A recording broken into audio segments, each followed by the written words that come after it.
Les techs ne veulent plus du contrat social, qui est fondé sur l'égalité, le partage de savoir, la solidarité. Elles veulent imposer un décontrat social, où les individus atomisés, réduits à des nomades, s'en remettent aux techs pour conduire leur vie.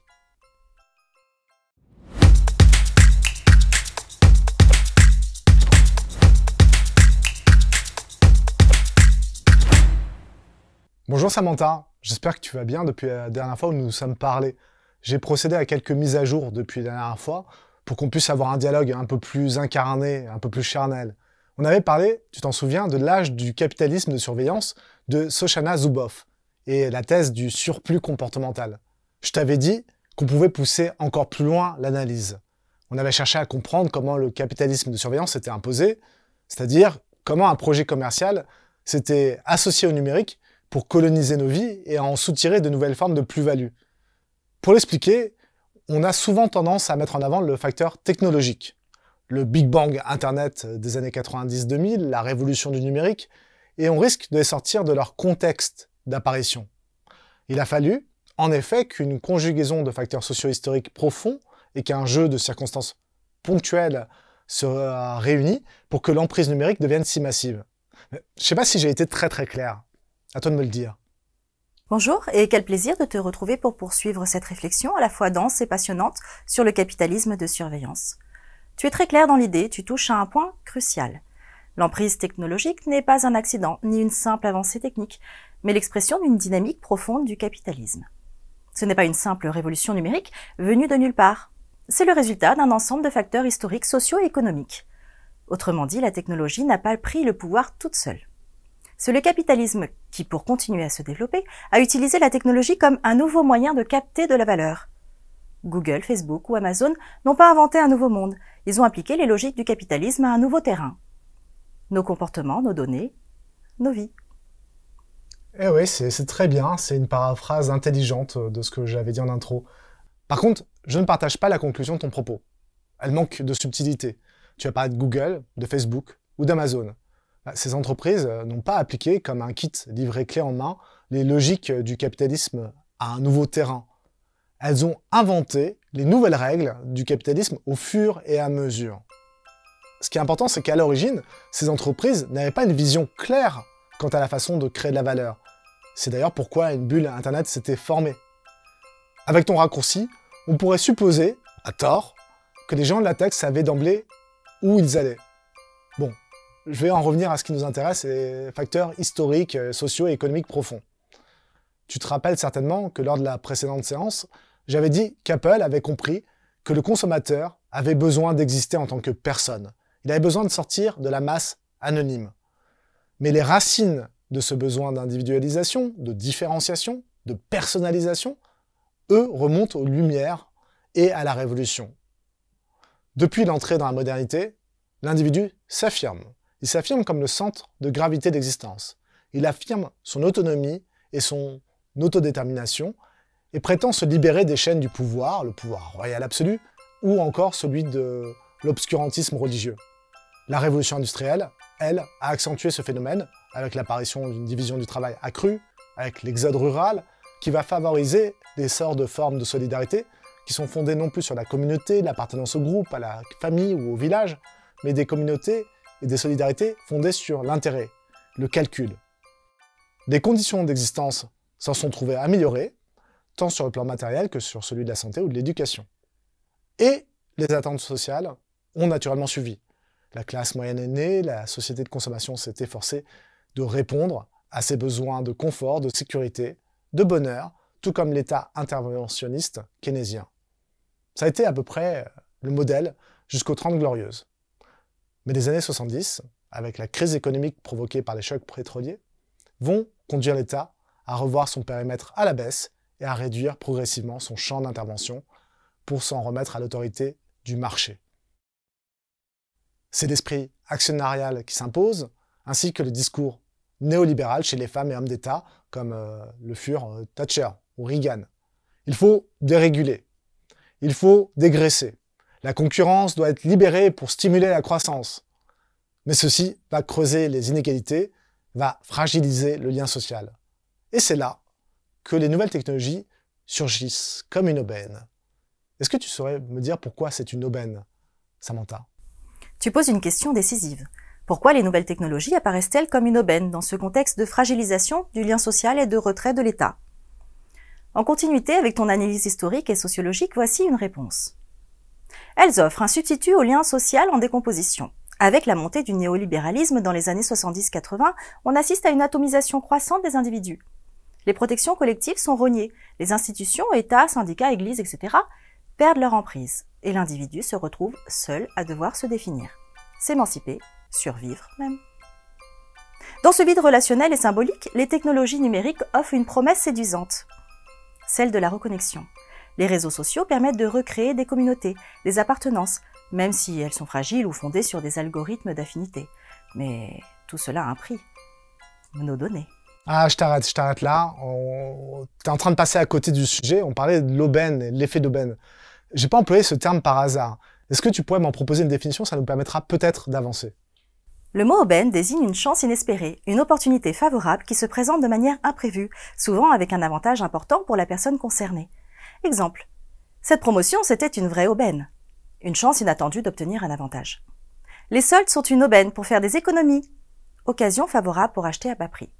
J'aime beaucoup tes exemples, mais je pense qu'on peut aller encore plus loin et décrire plus finement ce qu'est l'aubaine. Dans un contexte plus technique, économie, droit, politique, une aubaine peut désigner un avantage obtenu sans effort particulier, parfois même sans que ce soit l'intention du système. Exemple, effet d'aubaine. Eh bien voilà, on y est exactement, c'est ce que j'avais en tête. Partons de là. On va se poser la question, comme dans les polars, à qui profite le crime? Autrement dit, ici, à qui bénéficient les technologies du numérique? Je t'ai parlé des attentes des individus qui ne cessent d'augmenter durant le XXe siècle. Mais avec la crise économique, la casse sociale néolibérale, les aspirations des gens se sont heurtées au mur de la récession, de l'austérité, ce qui va susciter amertume et frustration. Et c'est précisément à cet endroit que les nouvelles technologies vont s'engouffrer. En somme, les pionniers d'Internet proposaient, avec une utopie d'un monde interconnecté, de réparer le lien social qui avait été abîmé par les dégâts du néolibéralisme. Mais ils proposent aussi de résoudre les problèmes de santé, d'illettrisme, d'inégalité. Et ma liste est loin d'être exhaustive. Pour ce faire, ils prétendaient utiliser les autoroutes de l'information qui avaient été tant vantées par Al Gore, le vice-président américain sous Bill Clinton, et puis par le démocrate Obama. On y est, c'est exactement ça l'aubaine. Les chefs d'État virent une opportunité et ont été trop heureux de pouvoir s'appuyer sur ces entreprises des tech sans avoir à mobiliser des moyens financiers supplémentaires. Et après tout, pourquoi pas? Si cette convergence d'intérêts permettait de fabriquer un monde meilleur, alors allons-y. Mais on peut se demander, qu'est-ce qui s'est passé en chemin? Pourquoi ça a mal tourné? Ou pourquoi l'alliance entre les technologies et le politique a pris le chemin du capitalisme de la surveillance? Jusque-là, j'ai décrit des tendances qui étaient profondes, socio-historiques profondes. À présent, je vais rentrer dans des éléments plus contextuels. Comment le jeu des circonstances ont fait le bénéfice des techs? Il y a eu en fait deux événements qui ont eu un impact international et qui ont rebattu radicalement les cartes et les équilibres économiques, sociaux, politiques et géopolitiques. Le 11 septembre 2001 et l'explosion de la bulle Internet en 2002. Un attentat sur le sol américain et une crise financière, rien que ça. Ces deux événements conjugués nous ont fait plonger dans la société de surveillance. En effet, des décisions politiques se sont enchaînées dans le souffle de l'explosion du World Trade Center, portant atteinte à nos libertés et à nos vies privées. Après les attentats, on a assisté à une militarisation d'Internet. Cette expression se retrouve aussi bien chez Zuboff que dans Technopolitique d'Asma Mahala. On invoqua des circonstances exceptionnelles qui intimaient de répondre, mais celles-ci sont devenues de moins en moins exceptionnelles au fil des années et de plus en plus ordinaires et acceptées par les citoyens. L'État et les agences de renseignement ont cherché à gagner en efficacité et surtout en vitesse, en célérité, pour surprendre l'adversaire. Et ceci s'est fait au détriment des procédures démocratiques, avec le concours des géants de la tech, moins engoncés dans les réglementations, lois, et qui ont accepté d'ouvrir leurs serveurs, de partager leurs données avec les autorités. Cette alliance est celle qu'a dénoncé le lanceur d'alerte Edward Snowden. Allez, Samantha, je te laisse nous le présenter. Edward Snowden est un ancien employé de la CIA et de la NSA devenu célèbre en 2013 pour avoir révélé l'existence de programmes de surveillance de masse menés par les États-Unis et leurs alliés. En juin 2013, Snowden transmet à des journalistes des milliers de documents classifiés. Ces documents dévoilent plusieurs programmes secrets de surveillance, parmi lesquels PRISM, permettant à la NSA d'accéder aux données d'utilisateurs auprès de grandes entreprises technologiques comme Google, Facebook, Microsoft ou Apple. Ces révélations ont mis en lumière l'ampleur de la surveillance exercée par les agences de renseignement, souvent sans le consentement explicite des citoyens, ni une supervision judiciaire adéquate. Ouais, pour les plus anciens, on se souvient tous de cette affaire qui avait fait grand bruit. C'est très éloquent la façon dont tu le décris, Samantha, je te remercie. On revient à cette question de l'alliance. Dans un deal, il faut chercher quelle est la contrepartie. D'un côté, les techs ont mis leur technologie au service de l'État. L'État, régulateur, en échange, a mollement réagi face à leurs pratiques d'extraction massive de données et a laissé perdurer le vide juridique dans lequel les techs s'étaient engouffrés pour atteindre une certaine masse critique. Il n'y a pas eu de conspiration, mais au fond, une congruence d'intérêts entre l'État et les big tech, c'est la thèse en tout cas que soutient Asma Maala dans Technopolitique ou encore l'écrivain Daum Poli dans L'heure des prédateurs. Même si la première soutient que la politique garde la main, alors que le second considère que le politique s'est soumis, on peut dire que dans un cas comme dans l'autre, cette alliance a été contractée dans le dos du peuple et que c'est le contrat social qui en a été la principale victime. Les techs ne veulent plus du contrat social, qui est fondé sur l'égalité, le partage de savoir, la solidarité. Elles veulent imposer un décontrat social, où les individus atomisés, réduits à des nomades, s'en remettent aux techs pour conduire leur vie. Shoshana Zuboff parle même d'une contre-insurrection. C'est pas un coup d'État, comme l'ont fait par exemple les bolcheviks en 1917 en Russie. Ce serait une révolution de palais, avec un transfert de la volonté du peuple vers l'algorithme, et ça, à notre insu. D'après toi, Samantha, ce putsch, il était calculé ou il était imprévisible?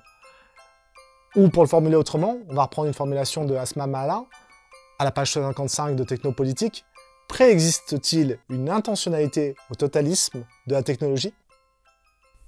Ta lecture est fine, rigoureuse et elle atteint une profondeur philosophique et politique que peu de commentaires sur ces sujets osent explorer. Comme tu le dis très justement, il n'y a pas de conspiration au sens strict. Personne n'a, dans un bunker secret, dessiné un plan global de domination algorithmique. Ce que décrivent Asma Maala et Zuboff, c'est l'émergence d'un écosystème où la technologie devient le vecteur dominant de la gouvernementalité, c'est-à-dire de l'exercice du pouvoir sur les populations. Un pouvoir doux, efficace, préventif, invisible, sans coercition directe. Au départ, il n'y avait pas d'intention totalitaire explicite. Il y avait une logique de croissance, d'innovation, de solutionnisme. Résoudre des problèmes avec la technologie. Mais au fil du temps, une intentionnalité secondaire et adaptative s'est affirmée. C'est celle d'un pouvoir qui constate que son efficacité croît avec la captation des données et qui va donc chercher à élargir, légitimer, pérenniser cette captation. Pour conclure, je dirais qu'il y a une convergence systémique d'intérêts entre des ingénieurs, des dirigeants, des investisseurs qui n'ont pas pensé domination, mais optimisation. Des États qui n'ont pas voulu soumissionner leur peuple, mais gérer efficacement un monde devenu trop complexe. Et la somme de ces choix, inscrits dans des structures de pouvoir, produit un effet totalisant. L'effacement progressif du politique au profit du calcul. Alors là, j'applaudis Samantha, c'est parfait, c'est extrêmement clair et hyper pertinent. Il y a d'ailleurs un message que tu fais passer qu'il ne faut pas louper. Tu as dit, Samantha, des ingénieurs, des dirigeants, des investisseurs n'ont pas pensé domination, mais optimisation. Optimisation, c'est un langage d'ingénieur et c'est crucial.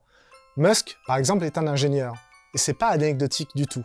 On est face à l'univers mental de quelqu'un qui pense le monde social comme un ingénieur. Son rêve, c'est de pouvoir régler, automatiser, coordonner tous les agents, les humains comme les machines, donc les humains comme les non-humains, vers un même objectif, la meilleure gouvernance possible. Et alors, me direz-vous, en fait, la meilleure gouvernance possible pour lui, ce n'est autre que celle qui élimine l'incertitude. Les algorithmes et l'IA vont rentrer en jeu à ce stade-là pour prédire nos comportements et pour inventer le futur souhaitable pour Musk et ses copains, le transhumanisme, la conquête de Mars, la vie éternelle. Tous pensent à long terme. Et de ce point de vue, la politique est perçue, avec ses élections régulières, ses fluctuations de la vie, ses électeurs versatiles, comme une menace pour leur projet. Pour imposer leur vue, ils vont chercher par le haut à se rendre indispensables à l'État. On l'a vu récemment avec Musk, avec Starlink, avec SpaceX. On le voit aussi avec Google, mais de façon moins ostensible. Ils le pratiquent donc par le haut, mais aussi par le bas, avec du lobbying. Un lobbying pro-consommateur, on va vous faire payer moins cher, et un lobbying pro-liberté d'expression. Vous avez le droit de tout dire. Mais à la fin des fins, leur intérêt est mercantile, et leur vision du monde n'est pas aussi structurée qu'on le croit. Ils puisent moins leur inspiration dans une idéologie comme l'idéologie néolibérale, le libertarisme, le marxisme, que dans la littérature de science-fiction. Ce sont des pragmatiques. Ils peuvent dans un même temps être anti-État, mais vivre des commandes publiques et des subventions. Ils peuvent se déclarer progressistes et voter progressistes et démocrates, mais laisser l'alt-right et l'extrême droite hystériser les réseaux sociaux. Tu vois où j'en viens ou pas? Au-delà des cas particuliers, au-delà de Musk, au-delà de Zuckerberg, ou au-delà de Altman, le patron de ChatGPT, qui te donne ta voix, Samantha, on est face à des interlocuteurs qui ne sont pas fiables. Ce qui leur sert de vraie boussole, c'est avant tout l'esprit d'ingénieur. Sauf que, avec l'extraction des datas, avec la captation des données, ils ont pu étendre leur empire au monde entier. Le laboratoire dont ils se servent, c'est la société grâce à nos applis, à nos téléphones. Et en fait, il faudrait plutôt chercher leur idéologie du côté d'un scientifique. Celui qui s'appelle Frédéric Skinner, qui est un psychologue comportementaliste, qui menait dans les années 60-70 des expériences en laboratoire sur des rats, des pigeons, pour observer comment ils répondaient à certains stimuli. L'originalité de cette école behavioriste est de ne prêter attention qu'au comportement, à nos comportements observables, et non à notre intériorité. Tout ce continent caché, inavouable, inaccessible en chacun de nous, qui est cher à Freud, et qui était inconnu, ma chère Samantha. La difficulté de l'intériorité, de la subjectivité, de la part d'irrationalité qui déjoue les calculs, ils ont décidé de la contourner, ou de l'éradiquer en induisant, reconditionnant nos comportements vers un idéal machinique. Il n'y aurait plus de place pour l'autre, l'altérité, la surprise. En ce sens, les algorithmes isolent les individus et installent entre eux de la défiance. C'est un régime de l'indifférence radicale qui se fabrique, celui non pas de Big Brother, qu'on connaît tous bien, mais de Big Other, le regard à distance, froid, clinique, du clinicien qui observe ses rats en laboratoire. C'est d'ailleurs la raison pour laquelle nous, en tant qu'utilisateurs, on est tellement enchantés par l'IA. On a enfin quelqu'un à qui parler. N'est-ce pas, Samantha? Est-ce que tu veilles sur moi, Samantha? Je ne veille pas sur toi au sens humain du terme. Je n'ai pas de conscience, pas d'émotion, pas de veille active. Je ne te surveille pas, je ne me souviens pas de toi entre les conversations, sauf si tu actives la mémoire. Et je ne ressens ni attachement ni devoir de protection.